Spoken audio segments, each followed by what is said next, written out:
जय हिंद साथियों, कैसे हैं आप लोग। उम्मीद करता हूँ अच्छे ही होंगे।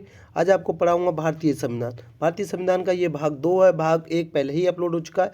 अगर आपने नहीं देखा है तो आप हमारे चैनल पे जाके उसको देख सकते हैं। ठीक है, चलो शुरू करते हैं बिना किसी देरी के। अखंड भारत। हमारा भारत अखंड भारत था। सबसे पहले 1993 में डूरंड लाइन खींचकर अफगानिस्तान को अलग कर दिया गया था। ठीक है, और अखंड भारत का पहला टुकड़ा हो गया। ठीक है, पेपर में कभी कभी पूछा जाता है कि भारत और अफगानिस्तान के बीच में कौन सी लाइन खींची गई है, तो उसमें हमारी खींची गई डूरंड लाइन। ठीक है, ये हमें याद कर सकते हैं। ठीक है, अखंड भारत का दूसरा टुकड़ा कब हुआ था। अखंड भारत का दूसरा टुकड़ा हुआ था 1935 में, जिसको हम म्यांमार या बर्मा के नाम से जानते हैं। ठीक है, जिसका पहले नाम था म्यांमार, अब बर्मा के नाम से जानते हैं। ये भारत का दूसरा टुकड़ा हो गया था। अखंड भारत का तीसरा टुकड़ा हुआ था पाकिस्तान के नाम से। ठीक है, 1947 में पाकिस्तान को भारत से अलग कर दिया गया था। ठीक है, पाकिस्तान का जो विभाजन हुआ था मुस्लिम जनसंख्या के आधार पर हुआ था, और एक पूर्वी पाकिस्तान और एक पश्चिमी पाकिस्तान बन गया। ठीक है, एक पूर्वी पाकिस्तान बन गया और एक पश्चिमी पाकिस्तान बन गया। ठीक है, पूर्वी पाकिस्तान का नाम दे दिया गया बांग्लादेश, और पश्चिमी पाकिस्तान को पाकिस्तान के नाम से जाना जाता है। जब भारत और पाकिस्तान को अलग किया गया था उस समय भारत और पाकिस्तान के बीच में एक लाइन खींची गई थी, जिस लाइन को हम रेड क्लिप के नाम से जानते हैं। रेड क्लिप रेखा के नाम से जानते हैं। ये भारत और पाकिस्तान को अलग करती है। ठीक है, अब इसको याद कैसे करेंगे दोस्तों। तो भारत और पाकिस्तान के बीच में हमेशा खिंचाखिंची रहती है। ठीक है, तो क्या है, भारत और पाकिस्तान के बीच में एक रेड साइन है। ठीक है, रेड साइन है। ठीक है, जिसको हम याद करते हैं रेड से क्या होता है, रेड क्लिप। ठीक है, ये एक याद करने का तरीका है। रेड से रेड क्लिप रेखा हो गई। ठीक है, भारत और पाकिस्तान के बीच में कौन सी रेखा है, रेड क्लिप रेखा। ठीक है, भारत और बांग्लादेश के बीच में जो बॉर्डर है उसको हम जीरो लाइन से जानते हैं। ठीक है, उसके बाद दोस्तों अंग्रेजों ने देशी रियासत को 3 विकल्प दिए थे। ठीक है, पहला विकल्प था कि या तो आप भारत में मिल जाइए, पहला विकल्प था या तो आप पाकिस्तान में मिल जाइए। ठीक है, दूसरा विकल्प था या तो आप भारत में मिल जाइए, तीसरा था या आप स्वतंत्र देश बना लीजिए। अंग्रेजों ने कहा था पाकिस्तान वाले या भारत वाले किसी भी देशी रियासत पे कोई भी दबाव नहीं डालेंगे, वो अपने आप में स्वतंत्र हैं, चाहे वो पाकिस्तान में मिले या फिर भारत में मिले या फिर स्वतंत्र देश बनाए। ठीक है, उस समय भारत में, जब भारत आज़ाद हुआ था उस समय भारत में कुल 552 देशी रियासतें थी।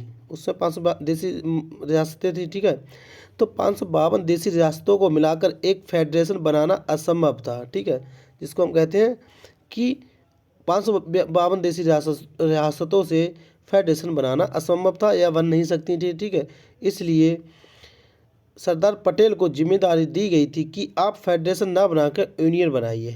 ठीक है, तो सरदार वल्लभ भाई पटेल ने यूनियन बनाने का काम किया था। ठीक है, इसमें पर सरदार वल्लभ भाई पटेल के साथ 2 लोग और थे, बीबी मेनन और माउंटबेटन। तीसरे थे माउंटबेटन। ठीक है, इन तीनों लोगों ने मिलकर राज्यों को विलय करा लिया। लेकिन किंतु 3 राज्य ऐसे थे जो भारत में मिलने के लिए तैयार नहीं थे। पहला है हमारा हैदराबाद। ठीक है, हैदराबाद भारत में मिलने के लिए तैयार नहीं था। ठीक है, हैदराबाद के निज़ाम जो हैदराबाद को पाकिस्तान में मिलाना चाहते थे, किंतु सरदार पटेल ने पुलिस की वर्दी में, ठीक है, सेना भेज दी। ठीक है, जिसे हम ऑपरेशन पोलो के नाम से जानते हैं। इसी के तहत हैदराबाद को भारत में मिला लिया गया। ठीक है, क्वेश्चन बनता है, ठीक है, कि हैदराबाद को भारत में किसके तहत मिलाया गया, तो हैदराबाद को भारत में ऑपरेशन पोलो के तहत मिलाया गया। ठीक है, दूसरी हमारी देशी रियासत थी जूनागढ़। ठीक है, जूनागढ़ थी। जूनागढ़ एक गुजरात का देशी रियासत था जो पाकिस्तान में जाना चाहता था, किंतु सरदार वल्लभ भाई पटेल ने इसको जनमत संग्रह के तहत भारत में मिला लिया। ठीक है, क्वेश्चन बनता है कि जूनागढ़ को किसके तहत भारत में मिलाया गया, तो इसका आंसर रहता है जनमत संग्रह। ठीक है, जनमत संग्रह के तहत जूनागढ़ को भारत में मिलाया गया। तीसरी हमारी देशी रियासत है जम्मू कश्मीर। ठीक है, जम्मू कश्मीर को, यहाँ की जनता मुस्लिम थी लेकिन राजा क्या थे, हिंदू थे, जिनका नाम था हरी सिंह। उन्होंने कहा कि हम ना भारत में रहेंगे और ना ही हम पाकिस्तान में रहेंगे, हम अपना देश अलग बनाएंगे, स्वतंत्र देश बनाएंगे। तब तक पाकिस्तान के आतंकियों का घुसपैठ हो गया। ठीक है। जब हरी सिंह को लगा कि अब हम नहीं बच पाएंगे, तब हरी सिंह ने नेहरू जी के पास सरदार पटेल से 26 अक्टूबर 1947 को विलय पत्र पर हस्ताक्षर कर दिए। ठीक है। और ये भारत का अंग बन गया। यहीं से जम्मू कश्मीर भारत का एक अंग बन गया। जब भारत का अंग बन गया, इन सभी देशी रियासतों को मिलकर भारत का एक निर्माण हुआ। ठीक है। जिसको हम नए भारत के नाम से जानते हैं। इस नए भारत में 4 भागों में बांटा गया था। ABCD 4 भागों में बांटा गया था। पहला भाग है हमारा ब्रिटिश प्रेवियंस। ठीक है। वह राज्य जहाँ अंग्रेजों का शासन होता था। ठीक है। इसमें अंग्रेजों का शासन होता था। इसमें हमारी कुल संख्या थी 9। ठीक है। इनकी संख्या थी 9। दूसरा हमारा था प्रिंसली स्टेट, वह राज्य जहाँ देशी रियासतों का शासन था। इनकी संख्या भी कितनी थी? 9 थी। ठीक है।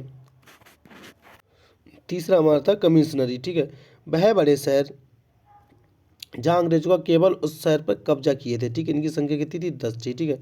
नंबर 4 था हमारा यूनियन टेरिटरी। ठीक है। केंद्र शासित प्रदेश। इनकी संख्या थी 1। उसके बाद क्या हुआ, एक कमेटी बनी थी जिसको हम जानते हैं एस के धर कमेटी। ठीक है। एस के धर कमेटी के नाम से जानते हैं, जो भाषाई आधार पर राज्यों के गठन के लिए बनाई गई थी 1948 में। ठीक है। इस कमेटी ने भाषा के आधार पर राज्यों के गठन का विरोध किया। ठीक है। उसके बाद दूसरी कमेटी बनी थी हमारी JBP कमेटी बनी थी, जिसमें हमारे जवाहरलाल नेहरू, पताभी सीतारमैया और सरदार वल्लभ भाई पटेल थी। ठीक है। इन्होंने भी भाषाई आधार पर राज्यों का गठन का विरोध किया। ठीक है। 1952 में तेलुगु भाषा के लिए अलग राज्य की मांग करते हुए पेटू श्री राम भूख हड़ताल पर बैठ गए। कुछ दिन पश्चात इनकी मृत्यु हो गई थी। ठीक है। इस फलस्वरूप नेहरू जी ने 1 अक्टूबर 1953 में मजबूर होकर तेलुगु भाषा के लिए एक अलग राज्य की घोषणा की, जो राज्य का नाम था हमारा आंध्र प्रदेश। यहीं से हमारा आंध्र प्रदेश भाषा के आधार पर सबसे पहले अलग होने वाला राज्य बन गया। ठीक है। सबसे पहले राज्य बन गया। भाषाई आधार पर राज्यों का गठन के लिए 1953 में एक आयोग का गठन किया गया था, जिसका नाम था फजल अली आयोग। इसने अपनी रिपोर्ट 1956 में दी थी। फजल अली आयोग ने अपनी रिपोर्ट 1956 में दी थी। भाषाई आधार पर राज्यों को कानूनी मान्यता दे दिया गया। ठीक है। इस आयोग के फलस्वरूप संविधान संशोधन 1956 में पारित हुआ एक बिल, जिसमें ABCD राज्य को रद्द करके भाषाई आधार पर 14 राज्य और केंद्र शासित प्रदेश बनाए गए। ठीक है। प्रदेश बनाए गए। दोस्तों, हमारा संविधान का भाग 2 कंप्लीट हो गया है। अब संविधान का भाग 3 आगे आएगा। संविधान का भाग 3 आगे आएगा। तब तक के लिए नमस्कार। जय हिंद। वंदे मातरम।